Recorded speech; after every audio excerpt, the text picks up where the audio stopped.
Muy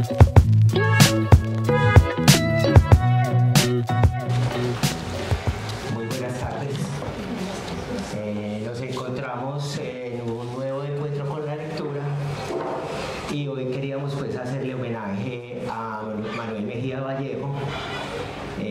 La Escuela de Idiomas también, además de la cantidad de idiomas que ofrecen, que tiene una oferta grande, también enseña español. Es una de las cosas que queríamos hacer énfasis, porque también está la lengua española dentro de nuestro ámbito. Obviamente pues la Facultad de Comunicaciones, que tiene más fuerte ahí, pero nosotros en el programa de traducción, por ejemplo, se trabaja en español, porque es traducción inglés, francés, español. Y hoy hacemos el homenaje a la lengua española, pero también un homenaje a las lenguas ancestrales. La idea era hacer esa conjugación porque precisamente pues, la Escuela de Idiomas hace esa conjugación. Es el centenario del nacimiento de Manuel Mejía Vallejo, que nace el 23 de abril de 1923, precisamente el Día del Idioma. Y queríamos hacer ese centenario y hacer esa relación. Hicimos un encuentro muy fabuloso y es unos libros, un libro que se llama Los Abuelos de Cara Blanca, y hay otro cuento cerrado, más la otra parte de la obra de Mejía Vallejo, donde hay una gran influencia del pensamiento ancestral. Entonces tenemos a la profesora Lida Yagari González, que es profesora de la Escuela de Idiomas en el programa multilingüe en Emberá, Chamí, pero además ella se graduó hace poco de trabajo social. Pero lo primero que yo quiero preguntarle a Lida es, bueno, Lida, ¿quién es Lida dentro de la comunidad? Lida como una emberá. Bienvenida, Lida.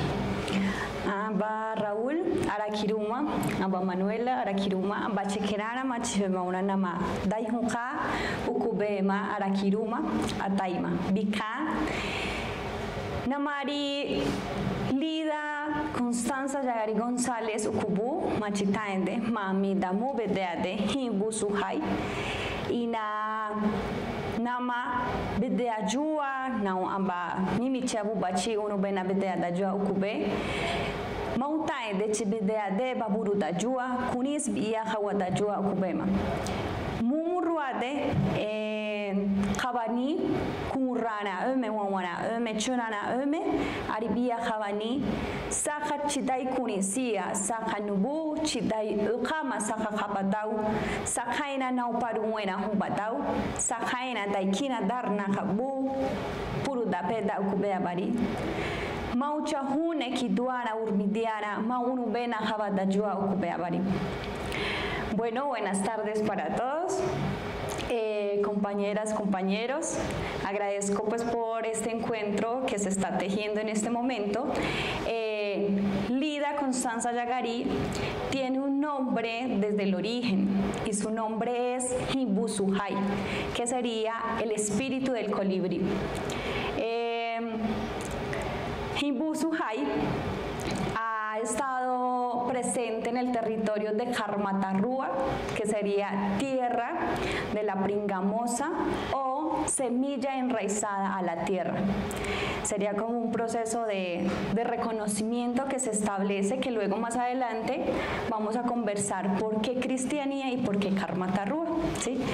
En este caminar, Lida establece sus saberes, sus conocimientos y se obliga a todos estos saberes ancestrales del pueblo Emberá Chamí del suroeste antioqueño. Y lo hace desde sus niños, sus jóvenes, sus mayores y todo su núcleo familiar. Luego de caminar en un proceso amplio en el territorio, se da un gran pensamiento de liderazgo con sus padres y desde ahí emprende el sueño de ser profesional, ¿sí? Entonces emprende a la ciudad y esquivando muchos retos que propone la modernidad, el sistema, ¿cierto? Entonces desde ahí ella inicia este caminar también desde compartir lo que es todo su saber ancestral, ¿cierto? Entonces se da siendo docente de lenguas ancestrales del pueblo en Verachamí, y también se hace profesional desde trabajo social. Entonces se hace presente en este momento Mache Öme, Mauna Öme, Ambache Kelida. Himbusuhay. Arakiru. Gracias. Bueno, muy claro. Interesantísimo para lo que vamos a conversar. Y muy ameno hablar con Lida también. Es muy ameno para conversar con ella. Ahora toca quién es Manuel Mejía Vallejo. Como no tenemos a Manuel Mejía Vallejo, pues aquí hay un lector desde los 14 años que leyó a Manuel Mejía Vallejo. Nace en Jericó, Antioquia, por accidente. Sus padres, que son Alfonso Mejía Montoya, que fueron Alfonso Mejía Montoya y Rosana Vallejo, vivían en Jardín, pero la mamá de Alfonso vivía en Jericó y la señora estaba muy enferma, a punto de morirse inclusive, y se fueron estando en embarazo del quinto hijo de 12 hijos. El quinto era Manuel Mejía Vallejo. Y no se muere la señora, pero ella coge el asunto del parto en Jericó y tuvo que tener a Manuel allí. Pero él se cría en Jardín ahí, Jardín Antioquia, que hay pasa el río San Juan. Nosotros vimos un mapa donde está desde los Andes y va hasta el río San Juan, pasa por Jardín. Él nace ahí y él vive en una hacienda. Este señor Alfonso Mejía tiene una hacienda donde estamos hablando de 1923, digamos los años 30, donde ya está, digamos, el niño que está creciendo, y se cría con las historias, todas las historias de los antioqueños, que eran unas historias orales, y muy cercano a sus historias, a sus leyendas. Ahorita lo vamos a mirar en Los Abuelos de Cara Blanca, que él con sus propias palabras habla de este asunto, porque precisamente ahorita Lida nos habla de dónde está ubicado pues, todo el territorio de los cativos sobre el río San Juan. Y él crece en ese ambiente con esas historias, oyendo historias, el lenguaje oral. En el 38, cuando tenía 15 años, se traslada a Medellín porque él va a estudiar el bachillerato precisamente en la Pontificia Bolivariana. Y allí se encuentra con Manuel Montenegro, es un tío político. Ese era el nombre del tío político, que se llama José Manuel Mora Vázquez, pero era conocido como Manuel Montenegro, un escritor de los Panidas. Entonces, Mejía Vallejo, que se cree que inicialmente está en ese ambiente del pueblo, de Jardín, que está en la hacienda, en la parte alta de la montaña, más abajito del páramo. El páramo es hóspito, no tiene mucha vegetación, y cerca del río están los tres climas ahí donde nace. Luego se pasa para Medellín y llega a los Panidas, que no está, hay dos nombres muy representativos, que son León de Grey, en ese momento son 13, y Fernando González, el filósofo, que son la representación de la rebeldía de ese momento a un pueblo muy conservador como es todavía el antioqueño. Ellos son de un pensamiento mucho más liberal, inclusive de izquierda, y Manuel Mejía se declara como de izquierda antifranquista.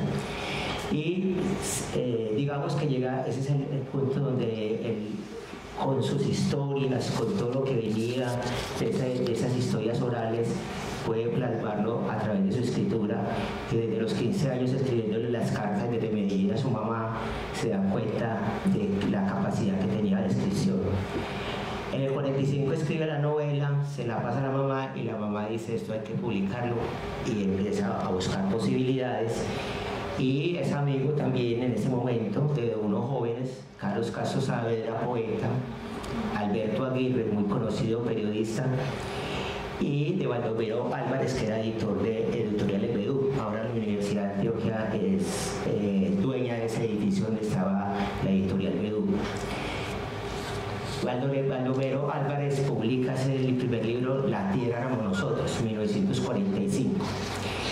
Y él empieza a escribir y a escribir para los periódicos, obviamente con una voz muy rebelde, tiene problemas en la pontificia bolivariana, que es de los católicos, y es expulsado en 1943. Es una de las versiones, tenemos como dos versiones muy interesantes. Yo tomé a Eliana María Urrego Arango, que hace una tesis sobre Balandú, que es de la Universidad de Salamanca, y también tomé a Fran David Bedoya Muñoz, que es de una página que se llama Al Poniente, porque también hay otras versiones donde dicen que Mejía Vallejo en el 43 se gradúa de bachillerato en el Pontificio Bolivariano. Pero bueno, es el asunto de los poetas, de los escritores, que tampoco no hay nada así tan registrado perfectamente. Bueno, el caso es que en el 48 llega la violencia.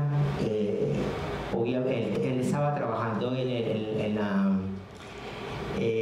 la Contraloría Departamental de Antioquia y estaba dando clases de literatura ya en el Liceo Antioqueño, que era de la Universidad de Antioquia, el extinto Liceo Antioqueño. A él lo echan y lo expulsan de esos dos lugares del trabajo, porque por la revuelta que se da, y él lidera una de las revueltas aquí en Medellín cuando Gaitán lo matan, y entonces él tiene que salir expulsado y se va para Venezuela.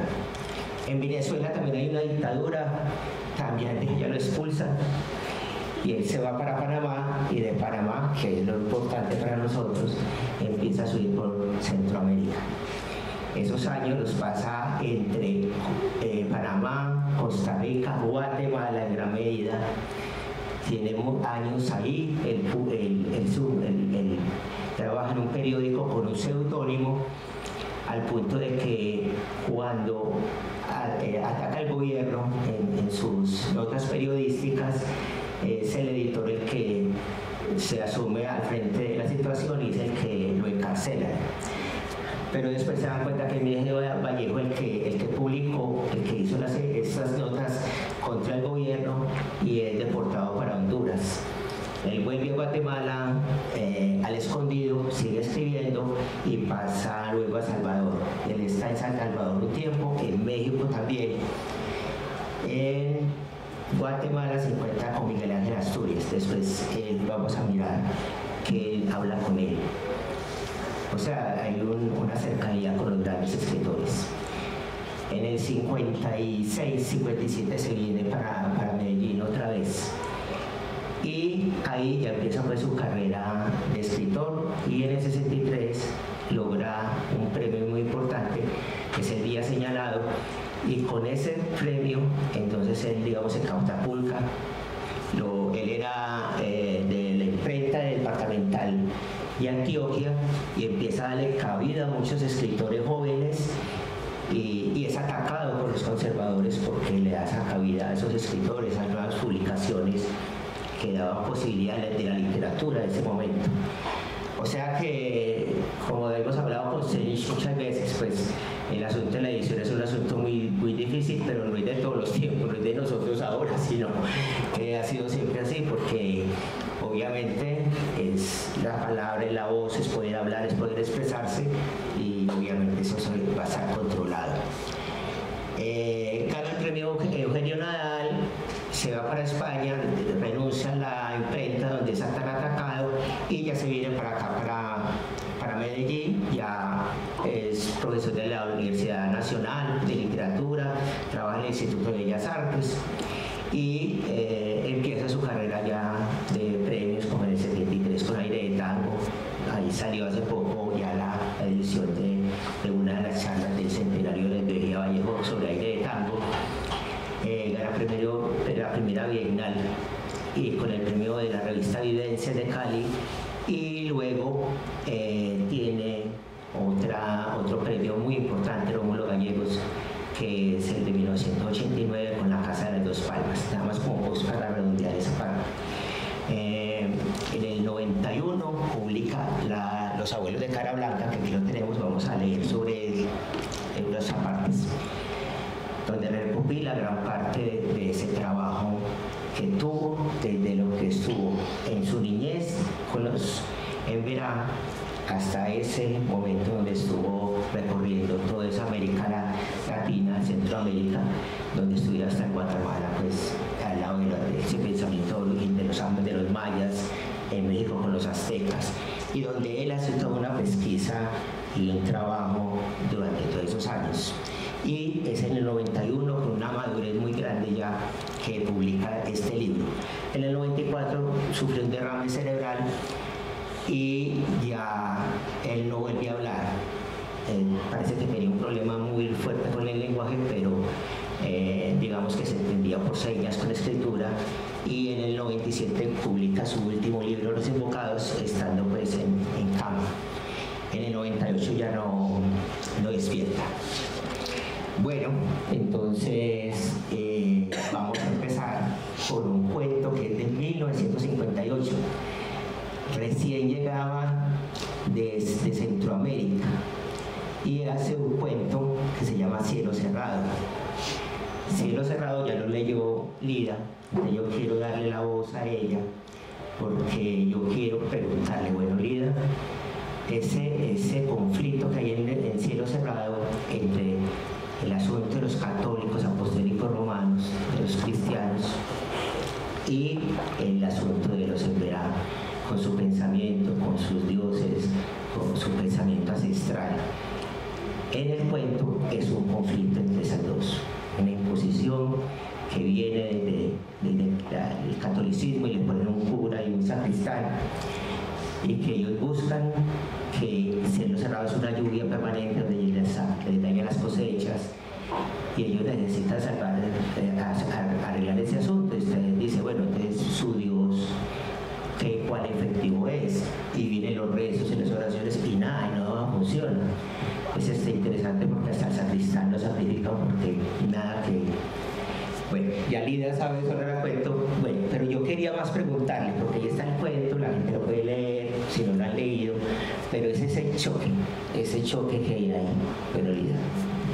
Bueno, Daitawarauna, Achikunis, Kawachadayua, Achi Urmidiara, Achikiduara, Achikari, Achibaira, Achikipara Purubutau, Kunis de Wanoneada, Kaintameneba, Beraturuanine, Peda, Nauturu, Kavadayuade, Nauturu, Chadayuade, Apeda, Inida, Mabude, Achikunis, Nemaeda, Peda, Chikai, Kunisiadai, Kawadamea Kuduanes. Entonces, los invitamos a que lean este cuento de Cielo Cerrado, que es muy interesante, que pues en la posición mía yo digo, uff, qué fuerte. Es demasiado fuerte porque los ponen como en una mirada de que los indígenas son salvajes. Y hay que desdibujar esos imaginarios que hay frente a nuestras tradiciones. Y es en ocasiones cuando a ti te ponen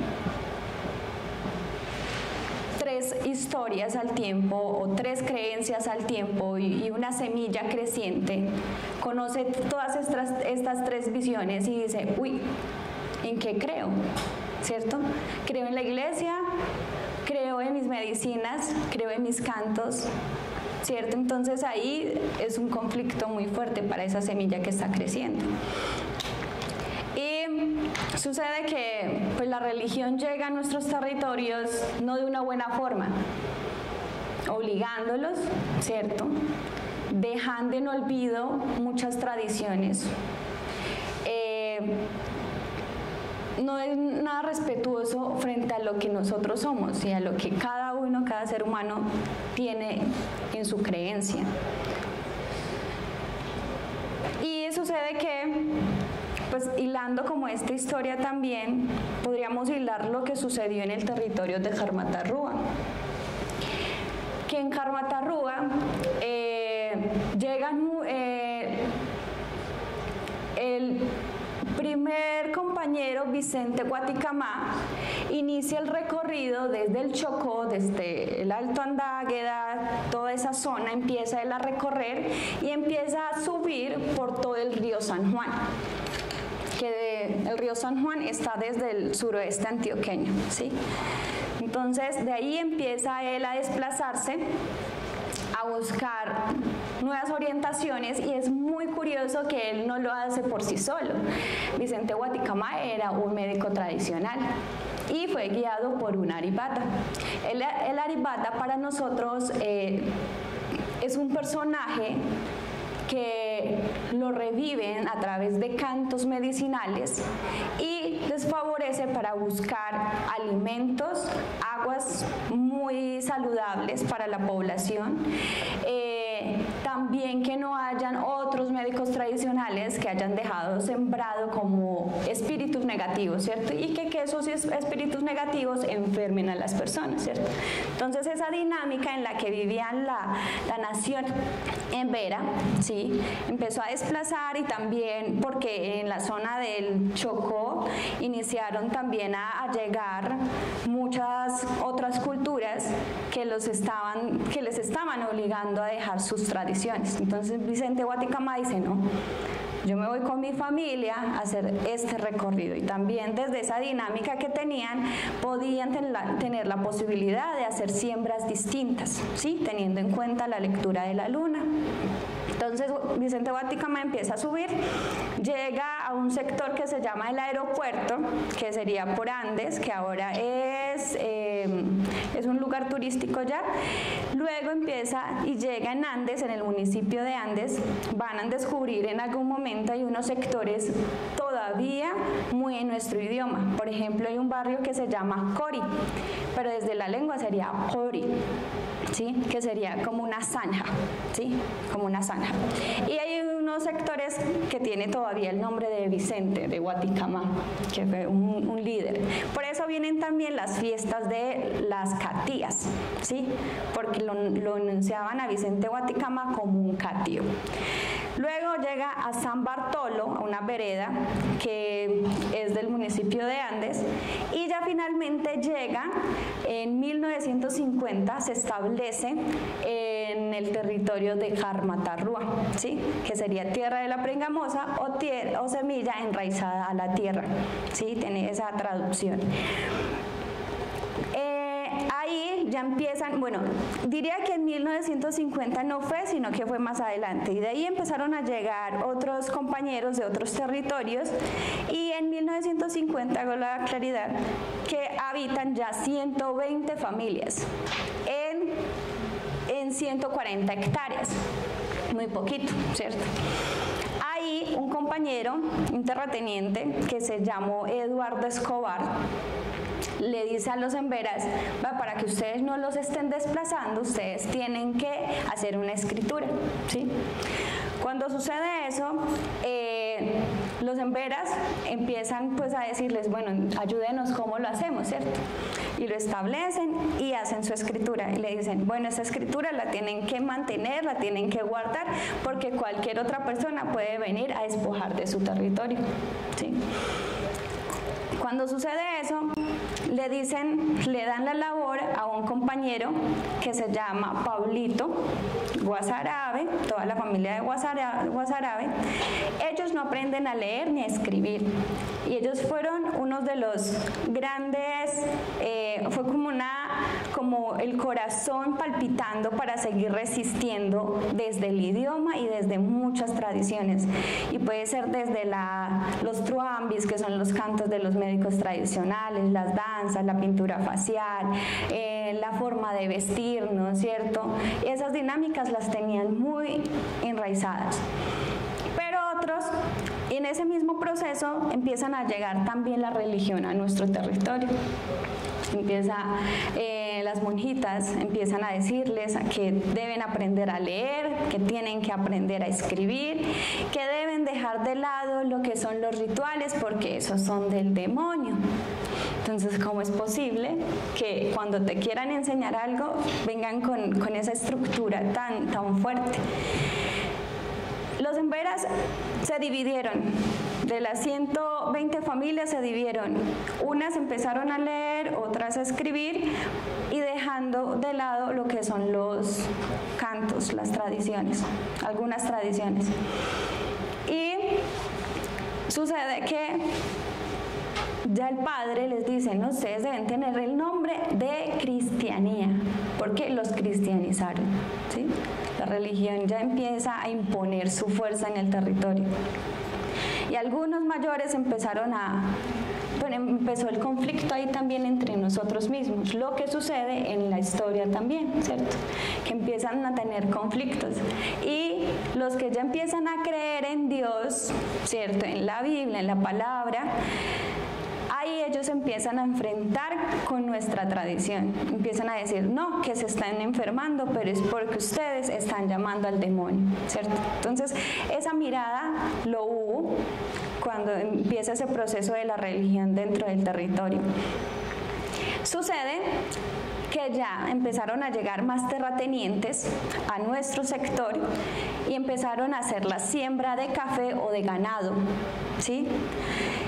En ese momento, ya en 1968, llegan unos compañeros, bueno, entonces el territorio empezaron a apretarlo más.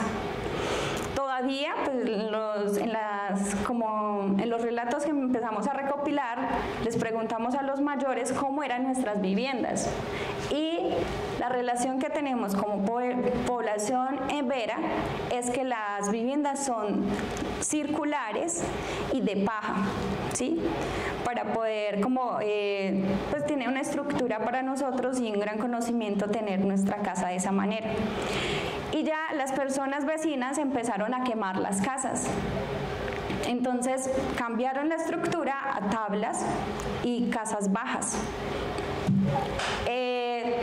Ya luego empezaron a la religión pues, a imponer también cómo debían ser las formas de vida.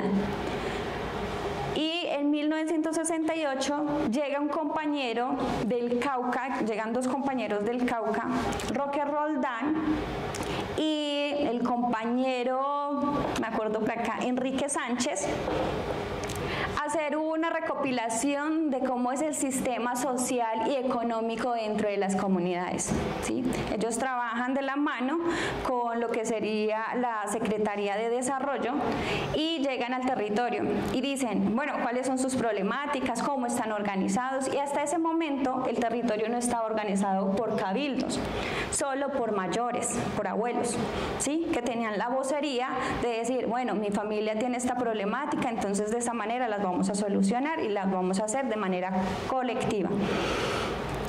Y estos compañeros dicen, no, pero su territorio no es solo esto. O sea, acá no veo las 140 hectáreas de ustedes. A ustedes los están apretando, los quieren desplazar, ¿sí? Y empieza la problemática con los terratenientes a corrernos más. Y en esa situación, ya claro, algunos emberas empezaron a leer y estos se asociaron a decir, listo, entonces, ¿qué podemos hacer? ¿Sí? ¿Cómo podemos ayudar a nuestro territorio a que no nos desplacen y no nos saquen de aquí? Llega el INCORA a decirnos, pues en ese tiempo el INCORA era como la entidad que restauraba los territorios, ¿cierto? Entonces llegan ellos y dicen, no, pues si ustedes se sienten muy apretados acá, los podemos llevar a Dabeiba.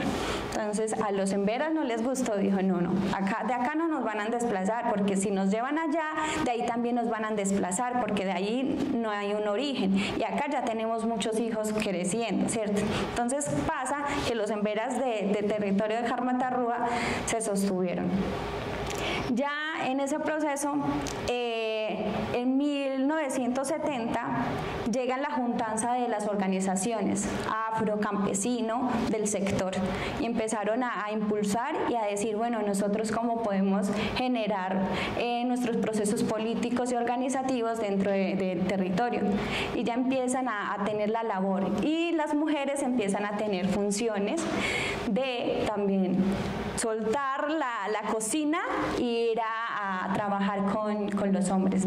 Hacían mingas, conocemos el concepto de minga, ¿cierto? Que es una labor comunitaria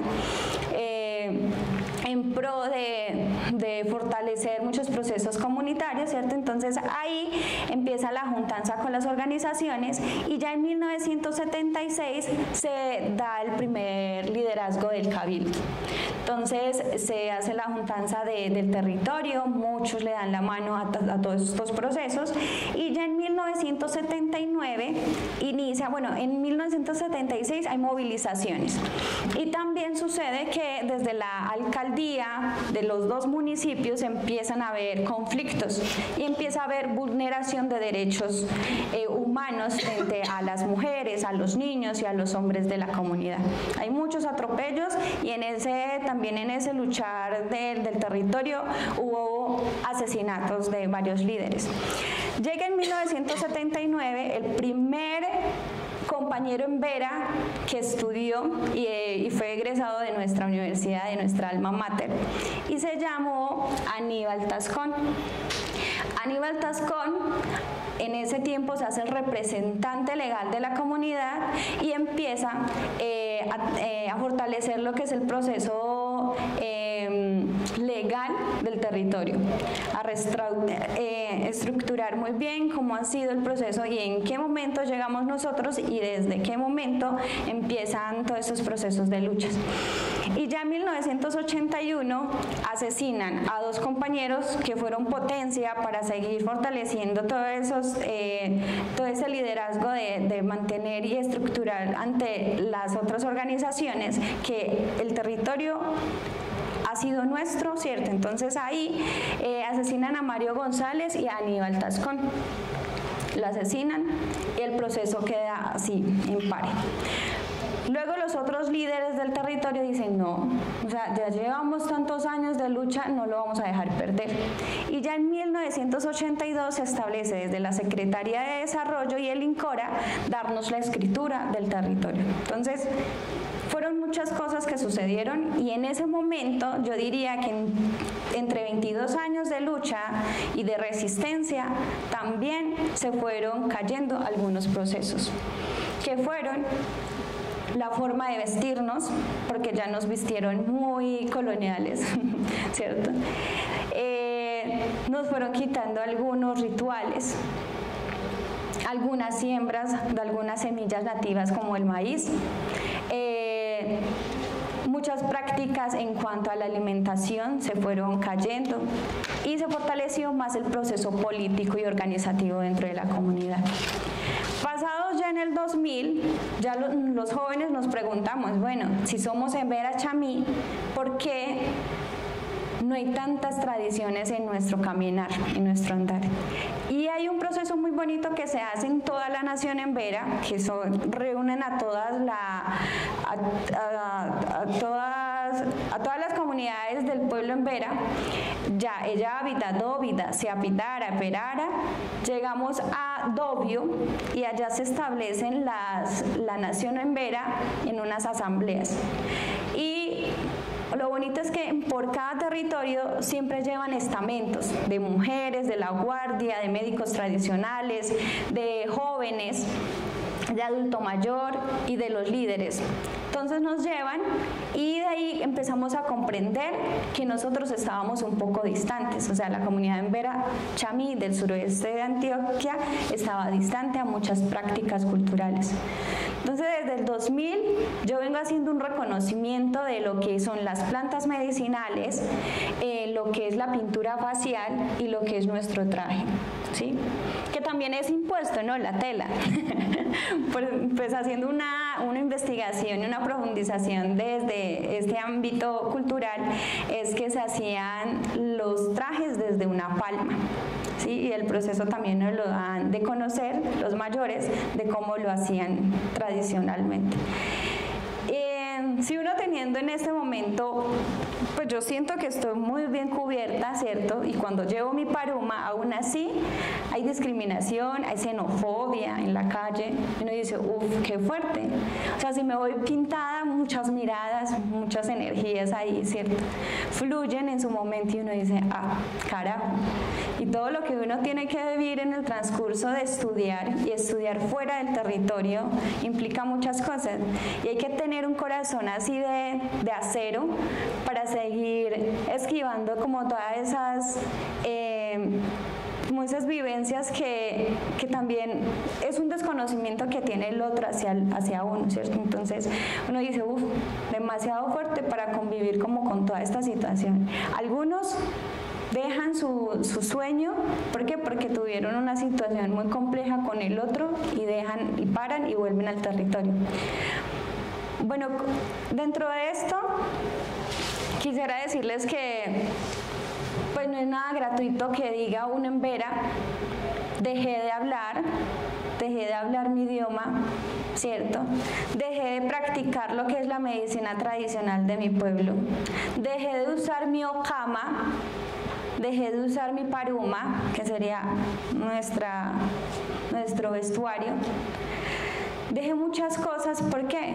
Porque he sufrido muchas situaciones y han habido muchos conflictos desde muchas formas hacia nosotros, ¿cierto? Entonces ahí uno debe ser razonable y comprender qué situación pasó la comunidad o el pueblo o la nación y a qué se enfrentó en su momento para venir acá en la actualidad y decir, uff, nosotros todavía tenemos un legado, tenemos un origen, tenemos de qué conversar y de qué seguir fortaleciendo, ¿cierto? Entonces acá estamos firmes todavía, resistiendo y también dando a conocer cómo ha sido el contexto social y cultural, político y organizativo dentro de nuestras comunidades para estos ámbitos. Y desde ahí lo hemos dado también desde lo que es la Escuela de Idiomas, ¿cierto? Desde Multilingua se ha dado a conversar y a profundizar un poco sobre estos procesos.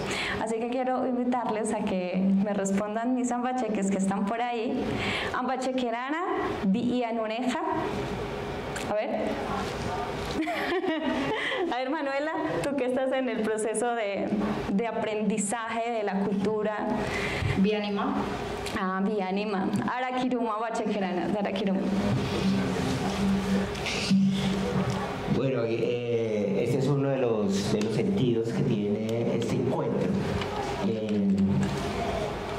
Es muy claro que desde 1886, con la constitución que se formó en ese momento, que fue una constitución conservadora, hasta 1930 hubo una república conservadora, solamente gobiernos conservadores.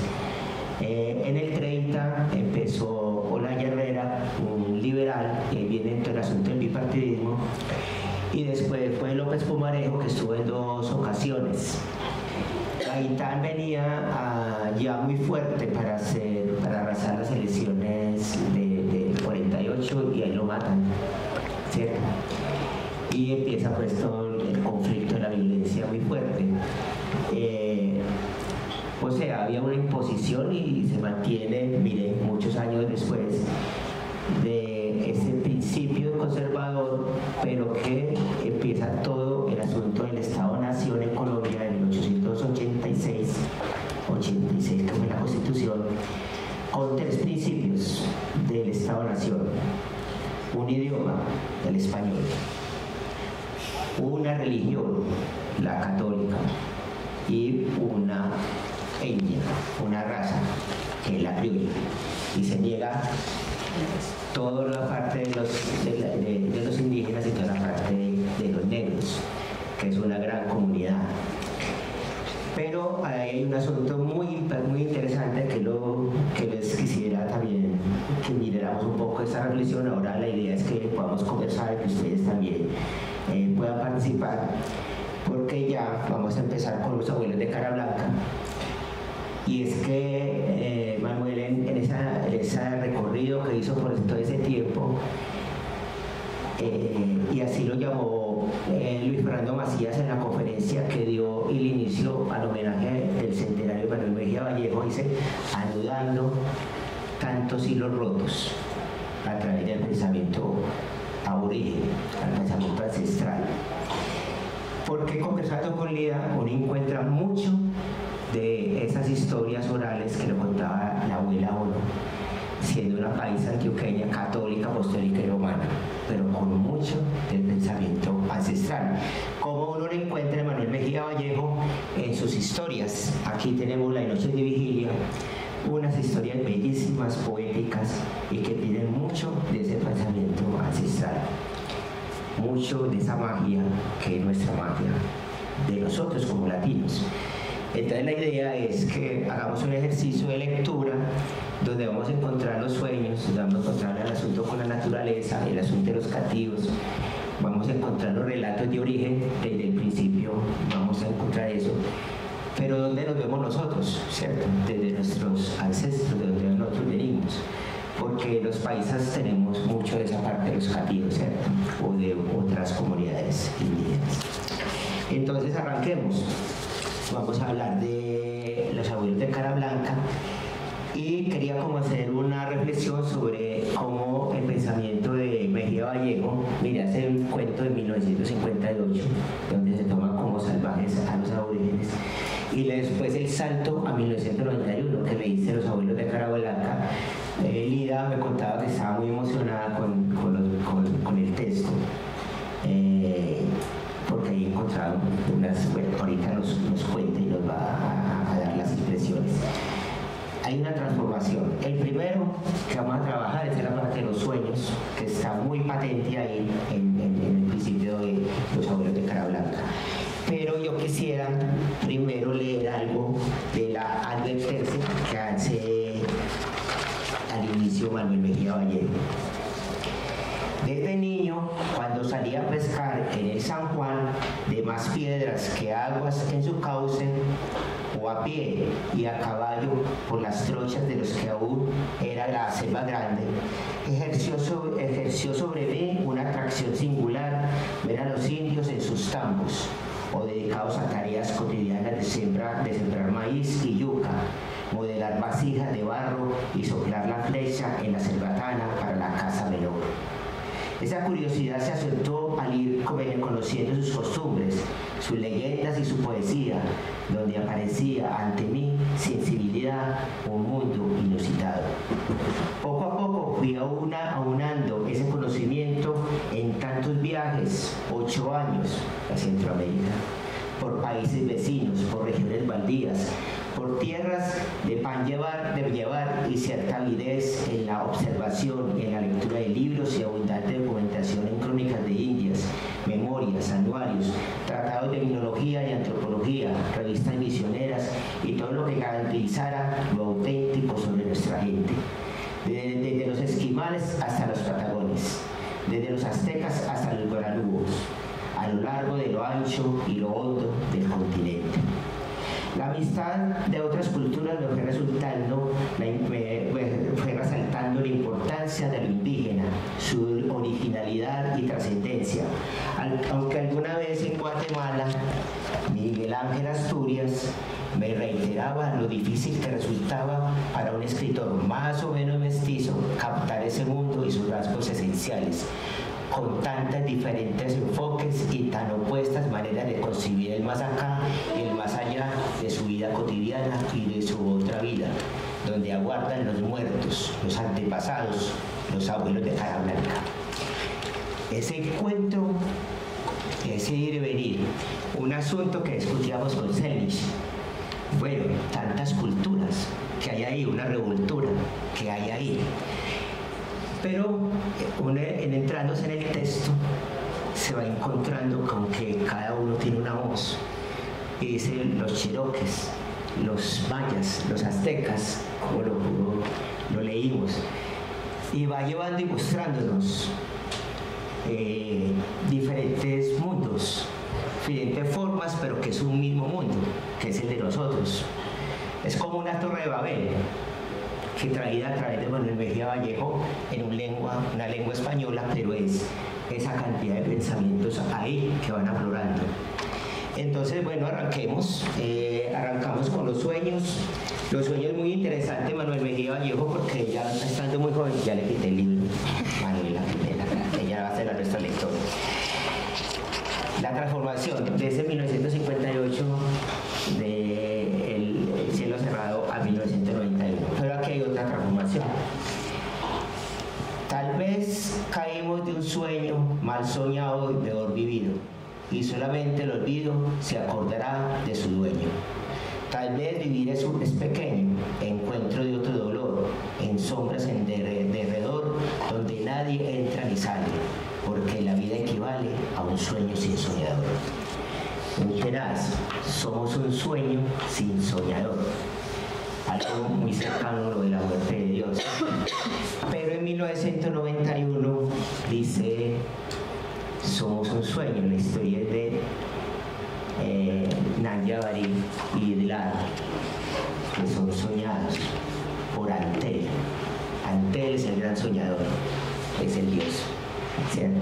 Y viene su recorrido de estos dos personajes en la historia, que lo hace en forma de epopeya, en prosa.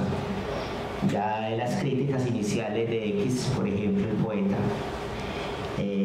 decía que esto era una epopeya, eran versos, trae cantos, es muy bello. Pero arranquemos con la lectura. Vamos a empezar con entonces el asunto de los sueños, como lo trae aquí el Novelos de Cara Blanca, y ya Lida nos va a decir los sueños. No vamos a hacer una interpretación del texto, eso se lo dejamos a los amigos de CENIS, allá en comunicación, crítica, literaria y todo. Nosotros vamos a traer la lectura de Mejía Vallejo y los asuntos que maneja los invitados. Listo. Hola, soy Manuela y les voy a estar acompañando esta tarde con la lectura. Cuando Namjabari se miró como quien despierta en casa ajena, sus ojos asombrados empezaron a descubrir el mundo. Alguien lo soñaría, pensó al oír silbar en la distancia un pájaro no escuchado antes. El pájaro voló hacia la sierra y Namjabari sintió el frío que sentiría si estuvieran en su pico nevado. Como un sueño nevado al sol, fue el sueño de Namjabari. El día debió comenzar en el río. Volvió porque la luz salía del agua, porque el monte sacudió lo que restaba de noche. Como un gran pájaro, se sacudió la noche cuando Namjabari la vio desaparecer más allá de las orillas del río. El día nacía de sus aguas y del rumor de las aguas del río nacía la noche. Entonces, al volver la cabeza, advirtió la presencia de una joven que dirigía sus ojos a un lugar donde varias personas se movían acompasadamente. ¿Seguirá soñando? Sin darse cuenta, se fueron acercando a sí mismos, al lugar inventado, y de este modo Namjabari la conoció. De este modo, la joven conoció a Namjabari. De este modo, creyeron haberse conocido desde antes. La sonrisa de la joven asomó tan voluble y alada como ella. La sonrisa llegaba por el aire que ella iba creando, y en el aire volaron formas y alas. Vuelan. Namjabari tendió la mano para señalar el vuelo. El deslumbramiento fue más deslumbramiento al ver cómo el vuelo se suspendía por falta de ave. El ave desapareció, no por la distancia, no por la velocidad, sino porque ya no hubo más ave en el cielo, porque no solo en sus ojos, sino también en el cielo desapareció la visión del ave, la visión de un vuelo concentrado en humo. ¿Dónde estamos? No sé, estamos. Cuando bajaron sus miradas, advirtieron la presencia de algo que se movía en forma remotamente humana, como saliendo de sí mismo, como luchando por ser el mismo y nada más. Sintieron suya esa lucha, se sintieron bregar en esa figura distante y próxima como los deseos, como la parte ajena que en cada criatura duele y arrebata. Pero la figura se fue esfumando en ensayo de figuración. Algo está por nacer, pensó Namjabari. También nosotros estamos naciendo. Cuando volvieron a mirarse, en sus ojos latía la espera de cualquier cosa, lo inusitado, vagos caminos de sabiduría. Entonces se sintieron más completos, más creados, porque la forma ausente se les integraba, porque insinuaba otra dimensión la forma ausente. Salimos de algo. Después advirtieron un remolino sin viento, un viento sin causa en lugar de esa lucha de la fuerza por formarse.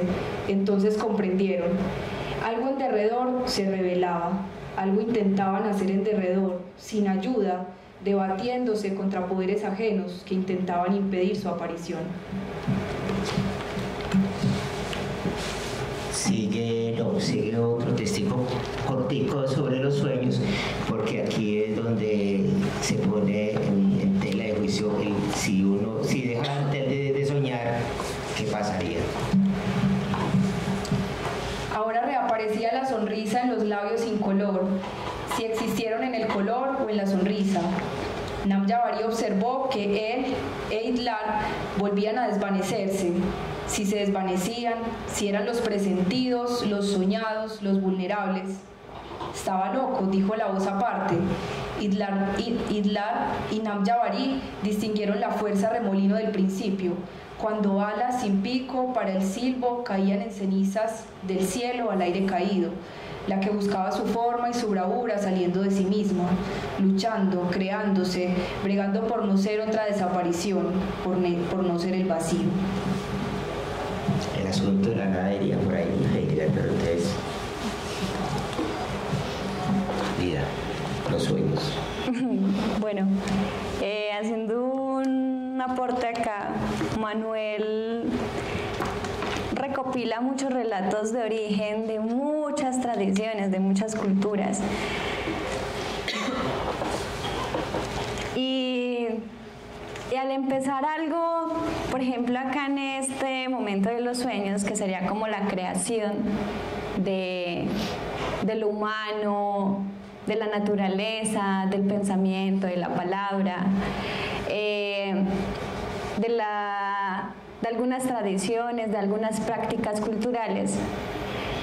Él empieza a tejer, viene desde, digamos que empieza a hilar de lo que sería el pueblo Nasa, el pueblo azteca, el pueblo Wayuu, el pueblo del Amazonas también aparece, que lo enuncian como Huitotos.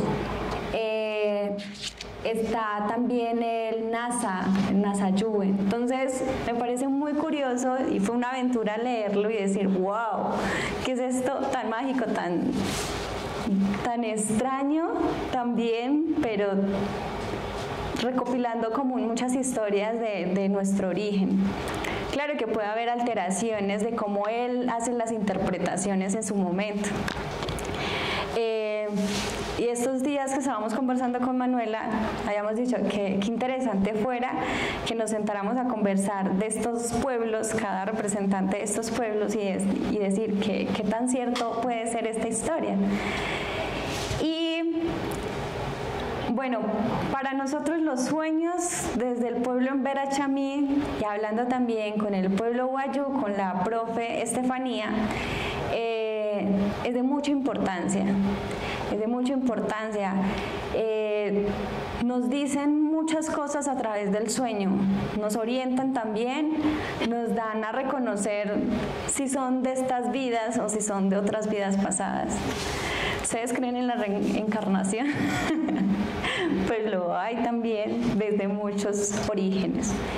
Entonces, como reconocer esas vivencias y decir, bueno, este es un sueño que nos está estableciendo una desarmonía o una armonización, o cómo estamos trabajando desde nuestro ser, desde lo humano.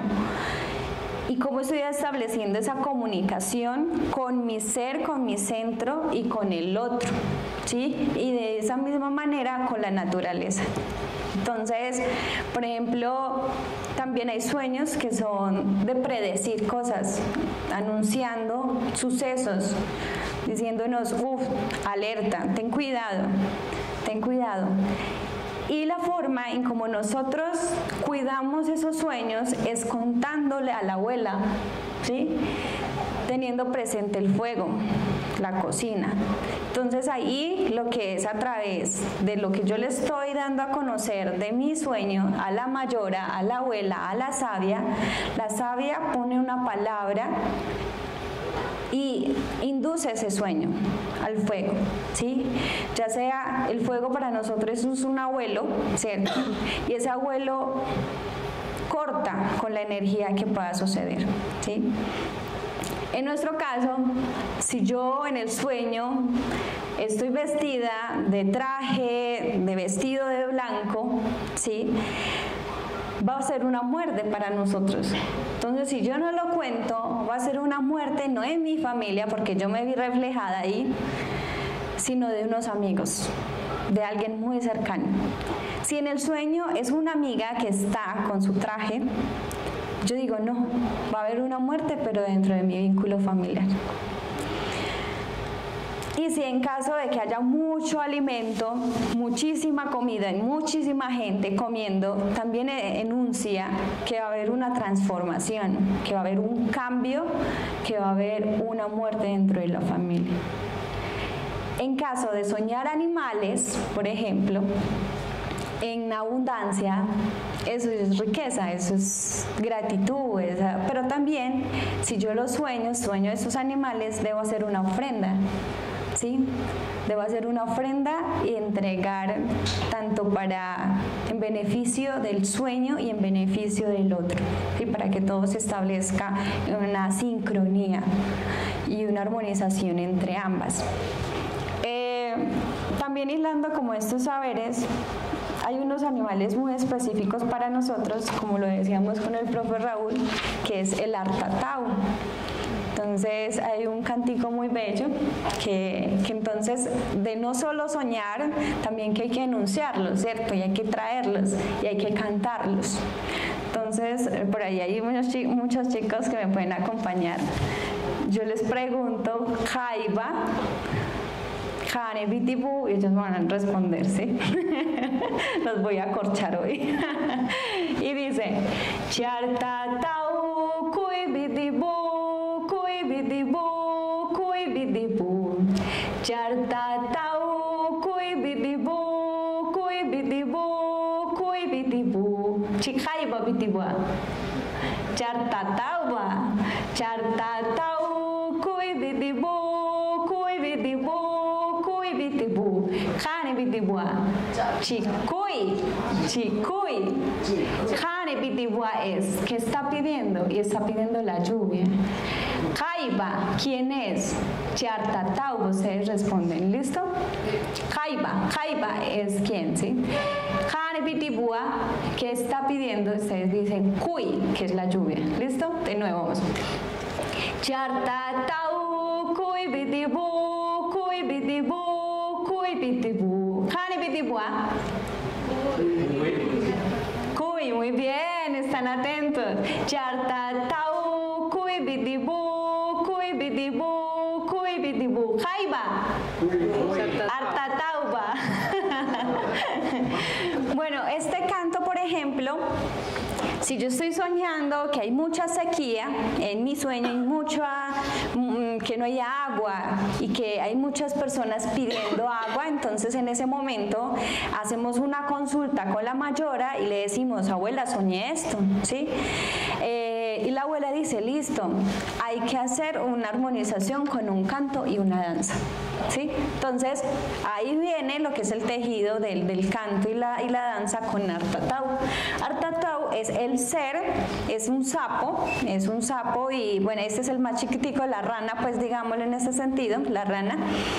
Y escuchar el croar de las ranas, dependiendo en cómo lo están haciendo, si es alto o bajo, uno identifica y dice, bueno, va a haber mucha lluvia o va a haber sequía, ¿sí?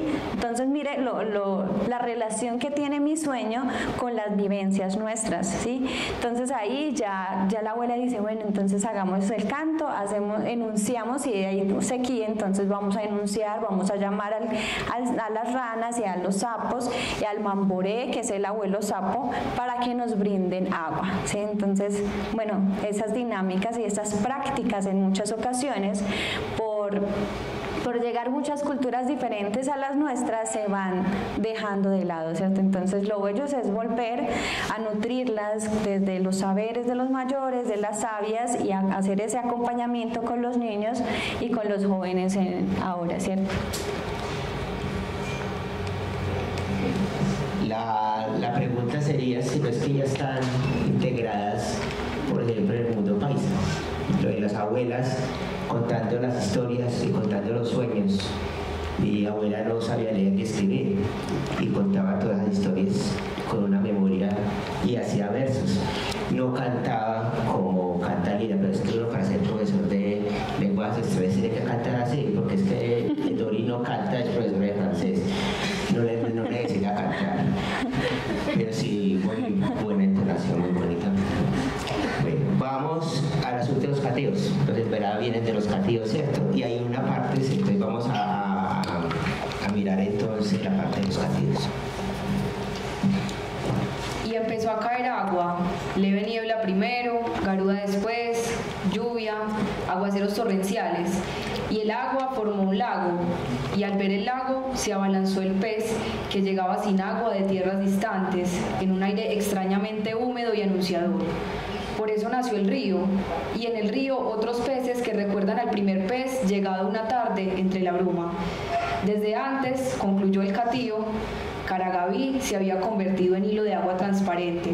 De allá vendría el pez burbuja. Caragaví, pudo pensar. Caragaví, palabra de metal derretido. ¿Pero qué era metal? Nam Yavari apretó el entrecejo, miró otra vez esas figuras invocadas. No sueño, creo que ha muerto, habló la joven, y la palabra muerte le dio un temblor de piel contraída. No recordaba cómo había llegado. Allí estaban entre neblinas irreales, sin claridad, en el pasado, sin memoria. ¿Quién nos está recordando? Habría pensado si supiera que era recuerdo, o a quién recordamos si supiera que era pregunta.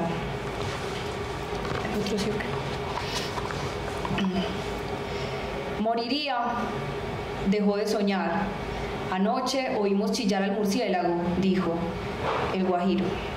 Si el murciélago chilla, es que una persona va a morir. El catío miró al yacente, miró en su memoria la leyenda de las alturas nevadas. Droa Koren Sa, la tierra donde hace frío. Caragaví, dueño del mundo que habitamos, nació de la saliva de Tatsitsetse, el preexistente, el primer padre de todos, el que se creó a sí mismo, el que hizo el mundo sacándolo de su pensamiento. Chirinchadeuba. Cuando Caragaví formó al primer hombre y a la primera mujer, arregló la luz de las estrellas y las colocó en el espacio. Para que el firmamento quedara más hermoso, lo hizo cóncavo, en forma de plato. Las estrellas son pájaros luminosos con las alas extendidas, con las almas brillantes de indios y blancos. Después se fue nuevamente a recorrer la tierra y a fabricar todas las cosas con solo nombrarlas. Así le daba un nombre para que no se borraran.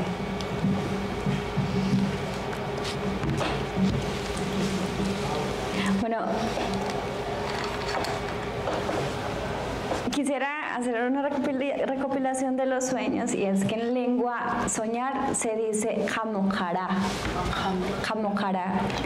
y separando pues las palabras para tener un saber profundo, o la razón o la simbología profunda, sería ja como semilla, ma como siembra, y kara o ka también vendría como el tejido. Entonces estaríamos siempre hilando o sembrando, o nutriendo desde esos saberes a través de los sueños, ¿cierto? Y Kirinchia fue es el pensamiento, Kirinchia, o Kunisia o Kirinchia, que sería el pensamiento.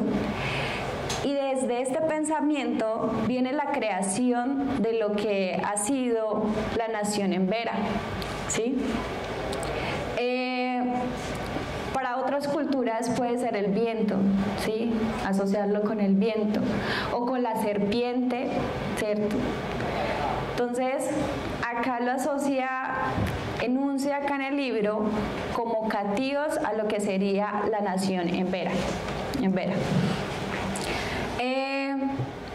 Y en ese caminar, la creación del agua lo asocian a una mujer que se conoce como Genserá. Genserá es una sabia que le dieron la tarea de cuidar el agua,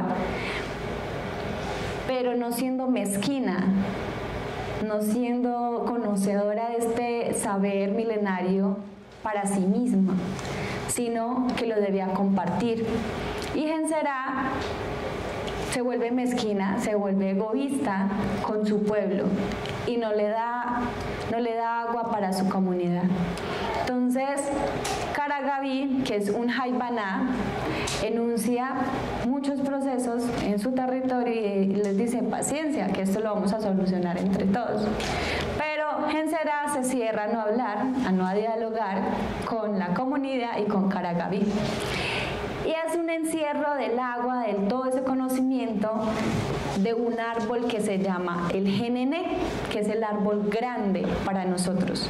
Y el Jenené, en el Jenené guarda todo el legado del agua. Pero toda la comunidad hace el esfuerzo y tumban el árbol. Y al tumbar el árbol, aparece el origen del agua. Entonces las raíces se convierten en el mar. El tronco y las raíces. Las ramas se convierten como los caminitos, que serían los ríos. Y ya digamos que los copos del árbol, de las ramas, de las hojas, se convierten en lagunas y en nacimientos. Entonces, es bonito hacer esta recopilación y dar a conocer nuestras historias a nuestros niños, a nuestros guaguas, para que ellos saquen o interpreten y digan, hay que cuidar el agua, ¿cierto? Hay que no ser mezquinos con lo que nos da la misma vida. Y pues esos reflejos se van conociendo como en los guaguas. Y en esta misma historia también se hace cuidador el artatau, que es la rana, o el bocor, que es el sapo, o el mamboré, que es el abuelo sapo, que sería el abuelo más grande, el sapo más grande. Entonces, hilarlos y decir, uy, ¿cómo es que Manuel recopila esta historia? Y uno dice, wow. Hay muchas cosas que nos lo cuentan desde nuestra infancia y lo tenemos acá todavía y acá, y que lo vamos compartiendo. Y son moralejas para nosotros, de ser cuidadores del agua, de habitar bien el territorio y que no estamos solos. No es solo mi familia o no solo estoy yo, sino que estoy con la convivencia hace parte de muchas cosas. Y en esa misma la naturaleza misma. Que vamos a hablar sobre la naturaleza también, es muy bello porque tiene mucho la naturaleza, las aves, los animales, es impresionante. Aquí es unos aparticos, apartes, porque de todas maneras pues, lo que buscamos siempre en los encuentros con la lectura no es agotar una lectura, sino provocar. Ahí dejamos Mejía Vallejo en La Noche de Vigilia, por ejemplo, con todas las historias, cómo llegan a ese mundo mágico, donde mezclan también los espejos y cosas así. Les cuento que pueden hablar en el momento que quieran, ¿cierto? Que levanten la mano. La idea es pues, que lea Manuela y Lida nos su asunto, su mirada. Pero pueden intervenir en el momento que me digan, levanten la mano, les damos entrada. Bueno, entonces sigamos con el asunto ahora, con este asunto. Inclusive Selnis nos hablaba de los ríos, hablando del Amazonas, y nos contaba de cómo los ríos tienen una naturaleza y el agua tiene su forma natural para ir, ¿cierto? Y aquí el río Medellín es todo rectico, derechito, todo encementado, y se está metiendo y haciendo socavones, y ahí tienen el problema del metro, porque es que el río es natural, y entonces nosotros le quitamos su naturalidad, y el río es el río, la naturaleza se va metiendo. Ahí están con problemas porque ¿qué van a hacer con los socavones? Cuando el río lo tratamos de cementar. Por allá en Bolo Bolo trataron de cementar unas montañas y se les vino abajo, y eso no importa que tengan tantas cosas ahí. Y lo mismo las montañas aquí por Las Palmas, que las cementan porque tienen que vender terrenos y los ponen en unos tubos y el agua se va con toda su fuerza. Magnolia, ¿vas? No, que cuando le escuchaba a ella hablar sobre las tradiciones y cómo cuando escuchaban cantar, chillar los murciélagos, les hablaban de que alguien iba a morir. De eso uno encuentra que esas tradiciones, eso no se pierde, hay una oralidad, pero es muy lindo cuando se conocen orígenes que no los conocemos realmente. Eso me dice Absalón. Mi abuela nos contaba muchas historias desde su oralidad, y eran las historias mezcladas. Cuando se oye cantar estos pajaritos cafecitos, las tórtolas. Entonces uno, ay, alguien se va a morir, está cantando la tórtola. Va a venir visita, aquí llegó un cucarrón. La visita es grande, su cucarrón es grande, la visita es chiquita, su cucarrón. Y eso lo escuchaba mi mamá. Y eso lo escuchaba uno de las tías, y después hay una oralidad que se va heredando y va desconociendo lo mismo la memoria del agua. Yo estuve en Cuba y nos decían en Cuba que había una época del año en que el mar se entraba hasta el malecón. Decían es que el agua tiene memoria, y eso se lo robaron al mar. Y viene una época del año en que el mar viene y cobra su territorio. Entonces lo mismo pasa con los ríos, dice, el agua tiene memoria, el agua está viva. Entonces si yo lo pongo recto, él dice, no, qué pena, yo me acuerdo que yo iba por aquí, que yo iba por aquí. Entonces eso pasa, y por todas esas historias que cuenta Manuel Villa Vallejo, porque yo leía los libros con Azalón, esas historias me están contando todos estos orígenes y que traemos de los ancestros, que somos una mezcla. Entonces nosotros reconocemos una mezcla indígena de primera línea, afro también, hispana, pero somos una mezcla muy definida en mi familia. Entonces no encuentra todo esto que viene del suroeste, mis abuelos son del suroeste, mi familia, la paisa, porque tenemos familia de inca, de ecuatoriana, entonces también vienen otra mezcla de otras historias. Pero es muy lindo recordar eso, que todo eso que escuchamos, yo soy enfermera y en el hospital cantamos una torta, ay, dice que se va a morir alguien, pues va a morir, oiga las otras cantando, mira que vivimos de una ciencia, pero tenemos en cuenta estas costumbres, estas tradiciones que aprendemos, de dónde vienen, de todos esos orígenes ancestrales. Sí, naturaleza. Bueno, ahora sí la naturaleza. Como alegre huracán de verano, como ráfaga que de pronto se detiene a regodearse ante las rocas, así llegaba Juan Paramuno. Así soltaba sus cuentos para el oído de aquellos seres que parecían invocados. Él mismo, desde el punto de vista de los presentes, era a su manera otro invocado. Por eso Idlar y Namjavari lo sentían más cerca al escucharle historias sacadas del aire y de los colores y de una verdad escondida en las otras verdades que ambulaban sin quien las oyera, que volaban como aves.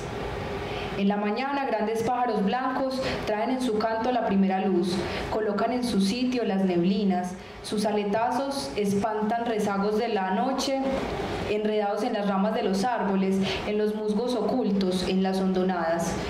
A la tarde, grandes pájaros grises anuncian la noche. Su canto recoge sombras, separa la luz y la lleva lejos, suavemente, para que la tierra descanse, apacible su respiración. La luz que no han podido enviar tras la cordillera la guardan bajo las alas cuando se recogen en sueño tranquilo. De noche, grandes pájaros negros saben cuidar la oscuridad, vuelan por todos lados, inquietos los ojos fosforescentes, y espantan con las alas o tragan con el pico pedazos de sol perdidos entre las rocas. Pájaros blancos, pájaros grises, pájaros negros se dividen el trabajo de cada día en los farallones, con la paz que van dibujando las alas mansas cuando se retiran.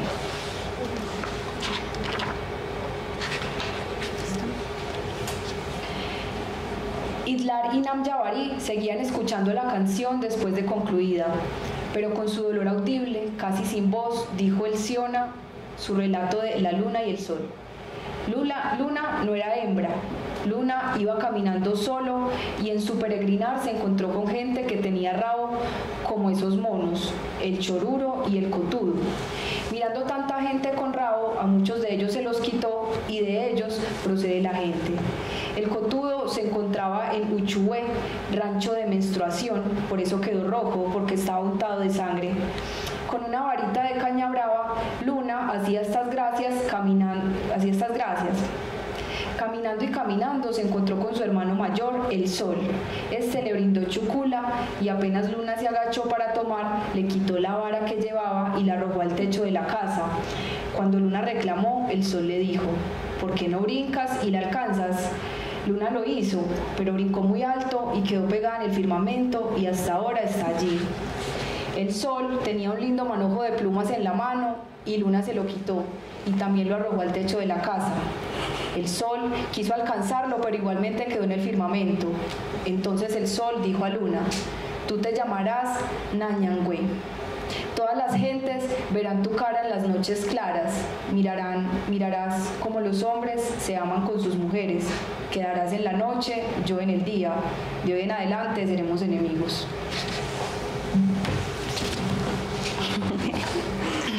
Bueno, en lo que sería la creación desde los saberes o la cosmovisión del pueblo en Vera, hay muchos relatos de orígenes. En esos relatos de orígenes está lo que es el marrá. Marrá no tiene género. Es muy bonito, no tiene género. Y hay algunas palabras que desde la lengua Vera Chamí no tienen géneros. No diferencia si es hombre o mujer. Entonces, por ejemplo, si yo digo amba estoy enunciando compañero o compañera. Y pasa con muchas palabras en la lengua. Y marrá es un espíritu.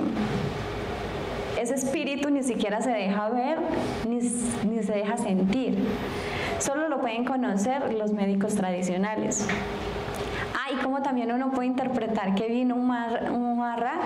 Ahorita les cuento sobre una experiencia vivida en casa, anécdota, y es que, bueno, los marrás y los médicos tradicionales que serían los jaibanás para nosotros desde el pueblo en Vera Chamí, el jaibaná es el guía espiritual. Entonces él es el conocedor, el que hila lo que es el saber desde lo tangible y lo no tangible. Y desde la parte espiritual, ya sea bueno o malo, ¿sí? O sea, energías positivas o energías negativas que influyen o afectan la salud de las personas. Para nosotros como pueblo tenemos tres mundos: el mundo de arriba, el mundo nuestro mundo y el mundo de abajo. Entonces, está Netre, que sería el guiador o el guardián de arriba. Está Caragaví, que estaría en este sector.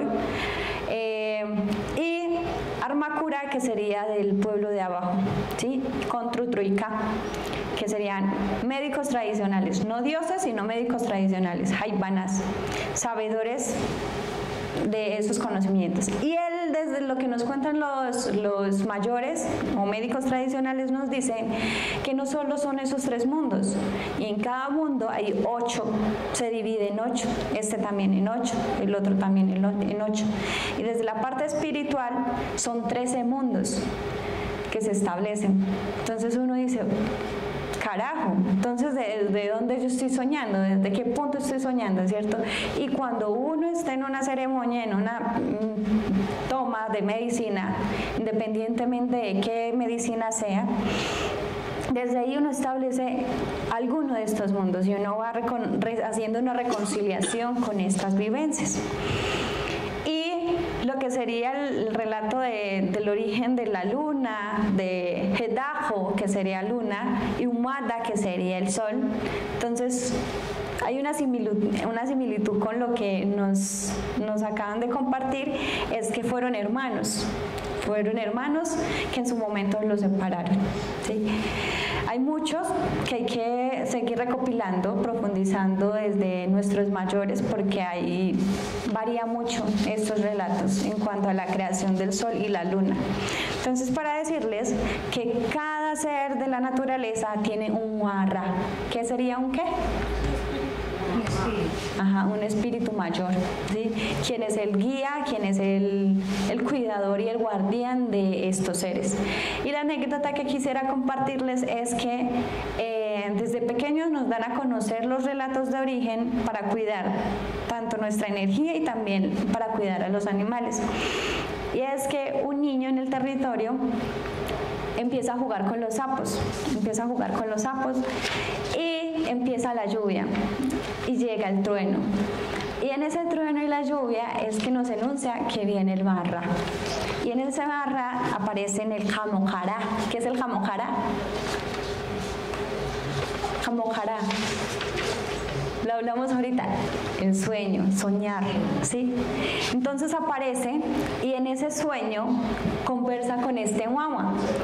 El niño empieza a tener pesadillas y a gritar y empieza a decir, ay, veo un sapo grande, veo otro sapo grande, ay, quítemelo, quítemelo, quítemelo.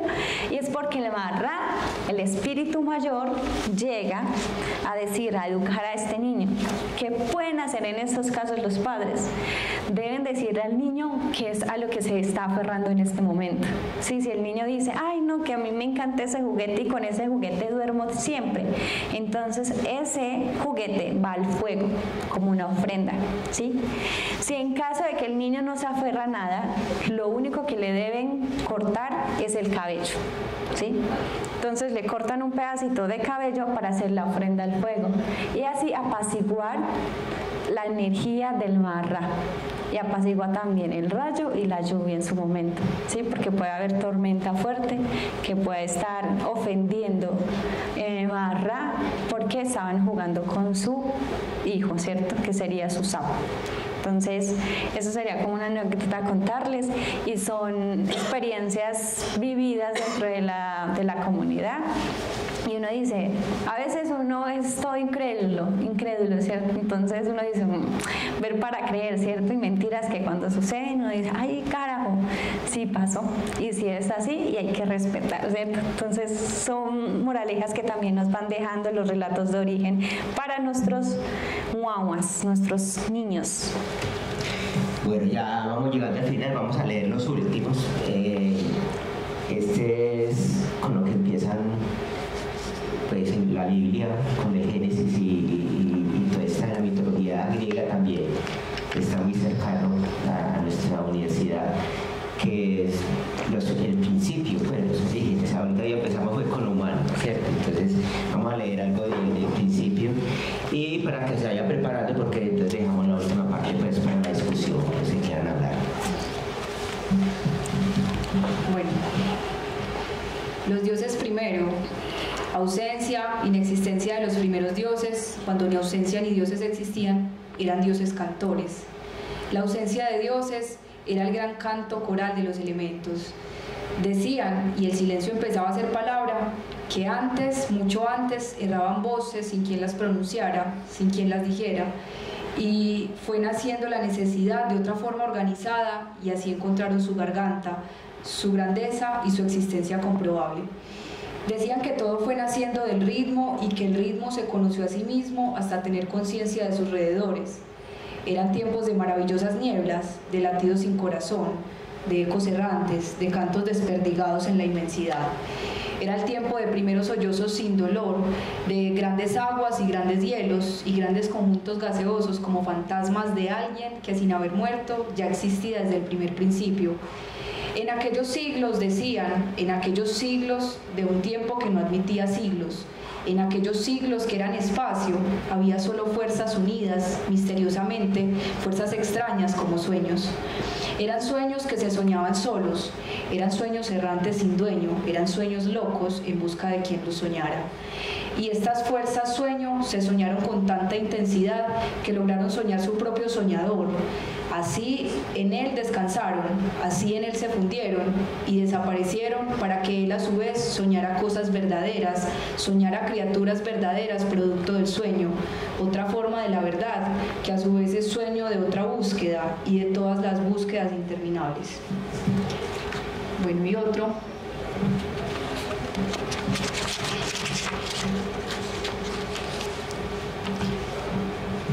Antes de existir la tierra, en medio de las tinieblas originarias, antes de conocerse las cosas, nuestro padre Ñamandú creó en su soledad, para él mismo, el origen de un himno sagrado. Y dijo el guaruno del Caño Araguao la historia de Novotomira, el eterno niño.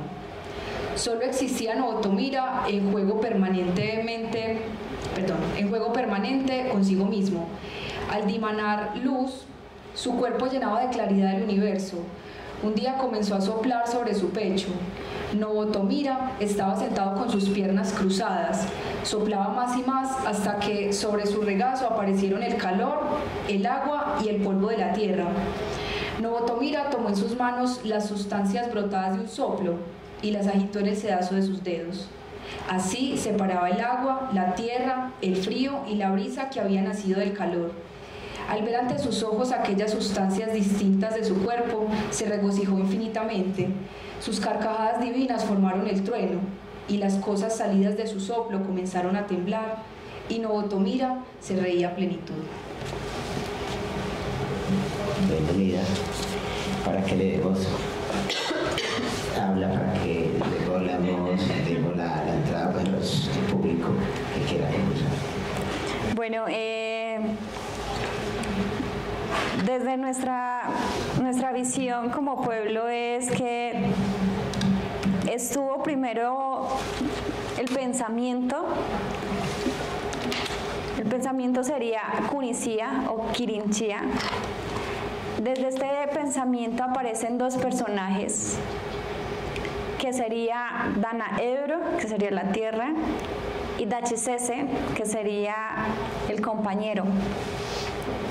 Luego aparecen otros tres personajes, que serían Jaibanás, que sería Pajorehuena, que es la sabia conocedora de la siembra, de la pintura facial, de los tejidos y de las plantas tradicionales y la armonización. O sea, digamos que la palabra dulce se concentra en ella. Pero no una palabra dulce porque sea dulce, empalagosa, no. Y que cualquiera puede sobrepasar sobre esta palabra dulce, no. Una palabra dulce con carácter, con firmeza, con claridad. Luego aparece Karagavi, ahí aparece Karagavi, que sería el creador de muchos animales y de muchos árboles, de muchas especies. Luego aparece Trutruika, que es todo un conocedor del mundo espiritual. Entonces, para nosotros el mundo espiritual viene de toda la energía de la tierra. Y de esa misma se concentran las plantas medicinales. Entonces, por eso nos dicen que si uno va a sembrar una ruda, a la ruda hay que hablarle, hay que darle esa palabra para sincronizar toda esa fuerza vital que nos pueda dar y nos pueda sanar, ¿sí? Si yo voy y cojo una ruda así, ahí venga, sáneme, no te va a hacer efecto, ¿sí? Pero si tú le hablas bien y tú has crecido con esa energía y la has alimentado, entonces la ruda va a tener un efecto muy bello desde lo físico, ¿sí? Entonces desde ahí empiezan a darnos a conocer, como desde los relatos de origen, a decirnos, bueno, vamos a contar hoy sobre la Kipara, ¿sí? La Kipara es una pintura negra, un tinte negro, que se concentra una energía femenina y en ella hay una gran sabiduría y hay que saber manejarla, hay que saber conocerla y no pintarnos porque quiero, porque todo el mundo se está pintando como un hobby ni como moda, ¿sí? Entonces hay que respetarla, hay que cuidarla. Tiene su proceso de sanación en su momento, ya también lo conocen los médicos tradicionales y dicen, bueno, a ti te vamos, digamos que el proceso de sanación o los rituales se dan en varios pasos, y es que el médico tradicional se sienta a hablar con la persona que está enferma y le cuenta a la persona enferma qué síntomas tiene, ¿cierto? Hacer como un diagnóstico, y después de ese diagnóstico viene algo muy interesante que lo contamos hace unos minutos, y es el Hamujara, que es el sueño, ¿sí? Y a través del sueño el médico tradicional se comunica con sus espíritus, y a través de eso los espíritus le dicen qué plantas medicinales debe usar con la compañera, ¿sí? En caso de que lo requiera, o simplemente es una sanación a través de la Kipara, que es de la pintura. Entonces ahí ya el médico dice, bueno, tú necesitas esto, y en tal momento nos vamos a sentar para hacer la sanación. Y esta sanación no se hace solo de la persona enferma y del médico tradicional. Ahí debe estar la comunidad, o sea, nosotros debemos estar en ese momento para poder apoyar la armonización o la sanación a través de nuestras danzas, a través de nuestras voces, de nuestros cantos, y de esa manera se genera la armonización en el cuerpo de manera física en la persona.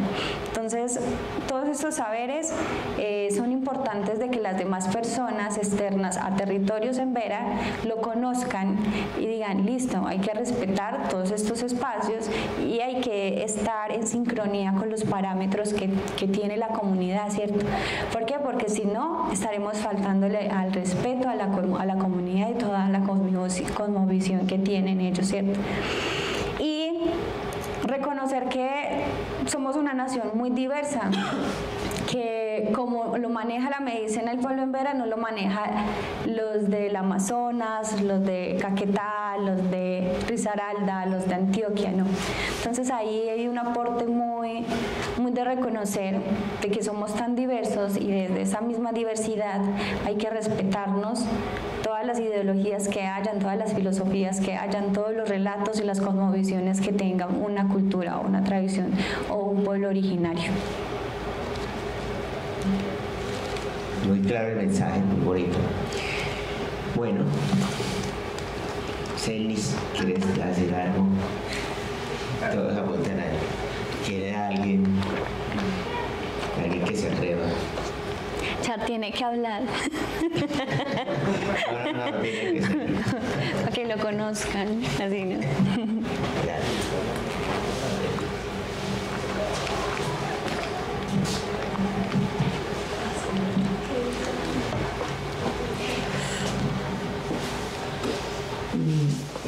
En dos sentidos poder comparar el trabajo de Manuel con la sabiduría del pueblo hebrea. En primer lugar, la obra de Manuel responde a un ejercicio de compilación. Entonces eso hablaría primero de otras formas narrativas que se pueden juntar a partir de estilos diversos, personajes diversos, pero al mismo tiempo se constituyen en una cartografía distinta de lo que sería América. Y por supuesto que desafía la noción de nacionalidad, tú lo mencionabas, de idioma, de religión, etcétera, etcétera. Y del lado de la cultura hebrea, pensar en que la presencia de estos saberes hebrea en la Universidad de Antioquia hace posible que comprendamos también todo aquello que ha sido invisibilizado, borrado y prohibido en la cultura oficial. Entonces aquí tenemos dos ejercicios desde dos orillas distintas que enriquecen nuestro estar en la universidad, que enriquecen nuestra participación en la universidad y nuestra manera de leer la historia desde otros relatos. Para mí es un motivo de alegría y por supuesto de felicitar este espacio, porque muy posiblemente hablar de Manuel Mejía Vallejo llevaría a pensar que estamos nuevamente promoviendo la cultura paisa para los paisas, Antioquia para los antioqueños, y que vamos a hablar aquí del catolicismo, de la familia cerrada, de la familia heteronormativa, etcétera, etcétera. Y resulta que también es posible reconfigurar una historia distinta de lo que es el territorio a partir de esos saberes ancestrales. ¿Alguien más?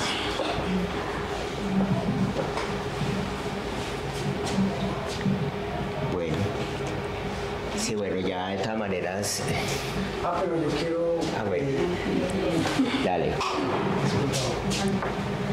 Invitarles al conversatorio que vamos a tener ahora a las 4 en el Jiribiri sobre oralidad y tradición poética mexicana con la maestra Elisa Ramírez. Entonces, allí vamos a tener la oportunidad de hablar de otros relatos, de otros cantos, y espero que nos puedan acompañar. Ahora aquí. Rakiruma. Al lado del museo, allá por ahí. Sí, bueno, muchas gracias, sí, es muy interesante. Yo lo pienso, hace rato en la universidad veníamos con este asunto de una América Latina unida, ¿cierto? Nosotros veníamos trabajando con música cercana a nosotros los incas, que era con todo el Quilimani, que tiene toda esa música de Bolivia, de Perú, Ecuador, todos esos guaynos, sanjuanitos, ecuatorianos, inclusive de abajo de Chile, de Argentina, esos ritmos que se tuvieron que llevar a una lectura universal que fue las partituras que sabemos en todo re, mi, fa, sol europeo, pero que la universalizaron, porque eran los ritmos en otras tonalidades, en otras estructuras musicales, pero que fueron llevados en los 60, fue un gran trabajo, y que se pudieron conocer y que llevaron a Europa por todo el asunto de los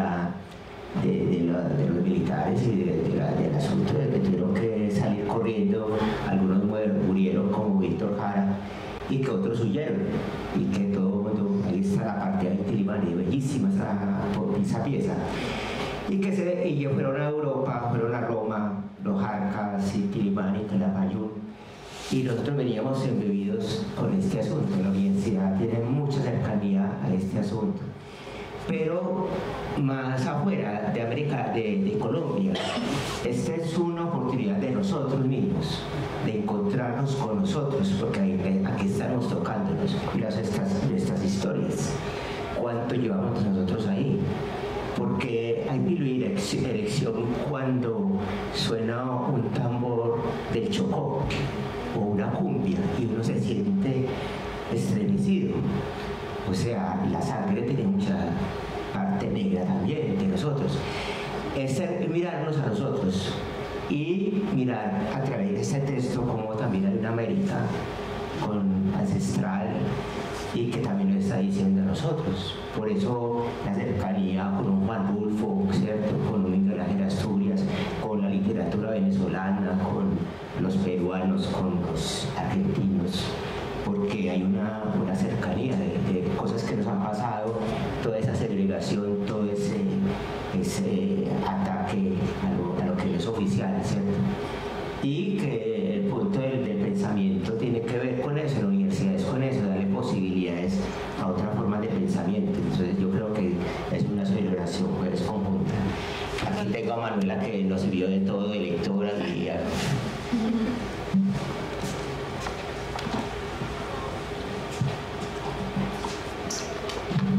Manuela, me tengo una inquietud porque decías ahorita que en determinado momento estaban como muy perdidas pues como las prácticas y toda la cultura allá en el territorio, ¿cierto?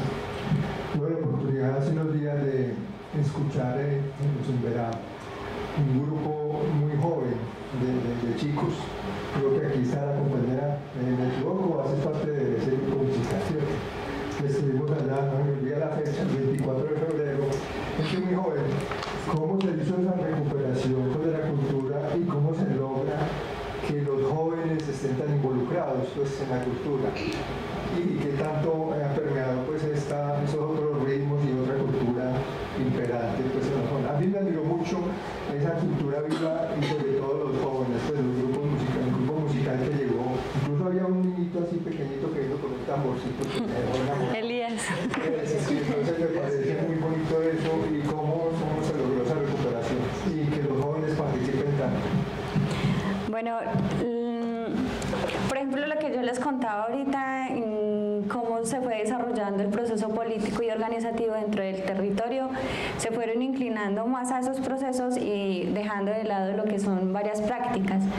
Pero no todas las familias dejaron de hacer las prácticas tradicionales. Entonces, hubo mayores que todavía seguían en su sentir, palpitando todos estos conocimientos y solo se pausaron. Y entonces ahí venimos como los jóvenes diciéndonos, haciéndonos las preguntas, hey, nos estamos moviendo. pero este movimiento es también desde nuestros saberes tradicionales. ¿Qué está pasando? ¿Por qué dejamos de hacer las prácticas? ¿Por qué no las estamos trayendo nuevamente, cierto?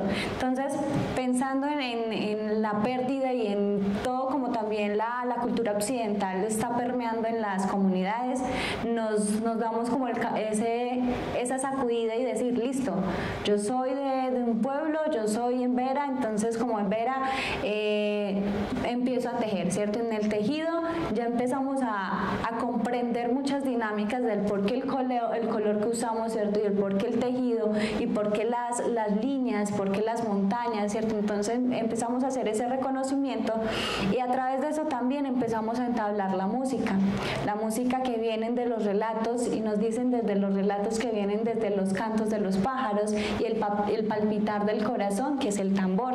Entonces ahí está el resonar y vibrar con el tambor y el pursirum, que también es el viento, es el soplo de vida que le damos, y todas esas prácticas no se pierden porque está en las ceremonias, en los rituales. Entonces, para sanar a una persona no solo es el canto del médico tradicional, sino que también está el canto de todos nosotros, y pasa también con el pueblo minica, ¿cierto? Que a través del canto podemos sanar y podemos limpiar muchas cosas en su momento. Entonces, preguntarnos, pero ¿por qué solo se hace en las ceremonias y no los estamos asociando en el día a día, en nuestra cotidianidad?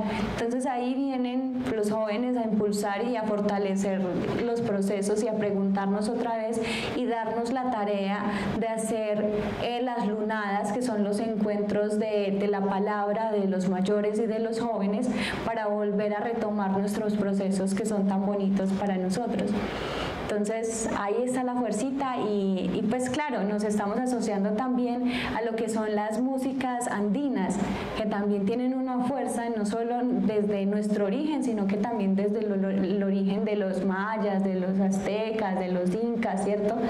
Y ahí está Bolivia, está Perú, está Ecuador. Entonces empezamos a asociar el sanjuanito, el huayno, la saya, el tinku, el caporal, y empezamos a caminarlo desde estos movimientos también. Y es movilizarnos como juventud, como jóvenes, y volver a decir, listo, acá está la raíz, y de esta raíz no nos vamos a ir. Y tenemos la tarea de comprender desde lo occidental, desde otras culturas diversas y desde nuestra propia cultura, y no perdernos, ¿sí? Entonces está ahí el fueguito bien grande y bien fortalecido desde nuestros mayores. Y bueno, también desde estos espacios que también nos nutren.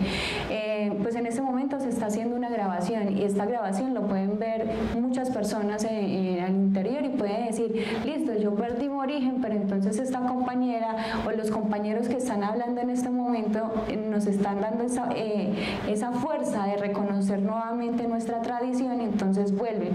Y pasa con los cursos de lenguas ancestrales, que muchos jóvenes, en un ejercicio que se da a conocer en el curso, y es preguntarnos por nuestro ombligo, ¿dónde está sembrado nuestro ombligo?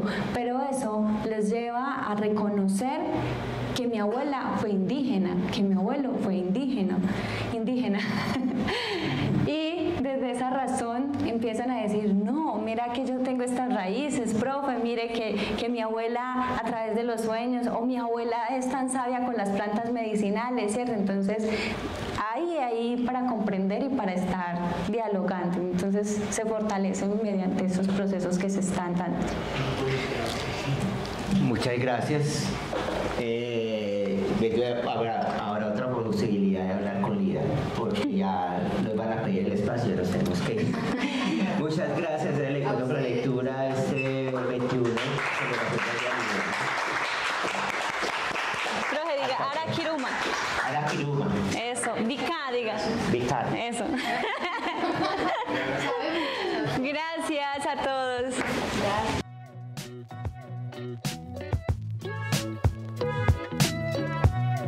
Gracias.